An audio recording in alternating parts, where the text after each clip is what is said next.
सखियन के सार साथ सट के फोटो खिंचली हा तानी तानी हंस के।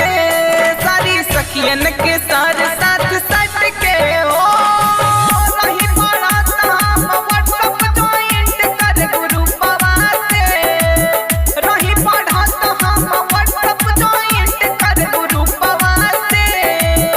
टीपी चुरौले बाड़े सर एगो लइका व्हाट्सएपवा से।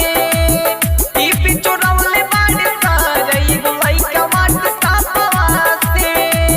टीपी चुरौले बाड़े सर एगो लइका व्हाट्सएपवा से।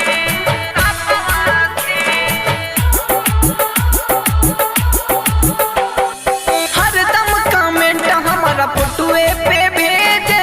वीडियो बनावे हमारा फोटोए के लेके। हरदम कमेंट हमारा फोटोए पे भेजे। वीडियो बनावे हमारा फोटोए के लेके। पापा चाची जनही तलेली है जान। सपने देखा था रोज होता बिहान। होता बिहान रोज होता बिहान। कर दी व्हाट्सएप पाओ तो कर सर्दी ग्रुपवा से। कर दी व्हाट्सएप पाओ तो कर सर्दी ग्रुपवा से। टीपी चुरौले बाड़े सर एगो लइका व्हाट्सएपवा से। टीपी चुरौले बाड़े सर एगो लइका व्हाट्सएपवा से। टीपी चुरौले बाड़े सर एगो लइका व्हाट्सएपवा से।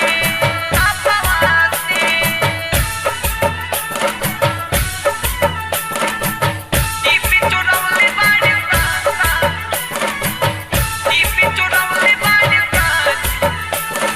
DJ Manish Raxon.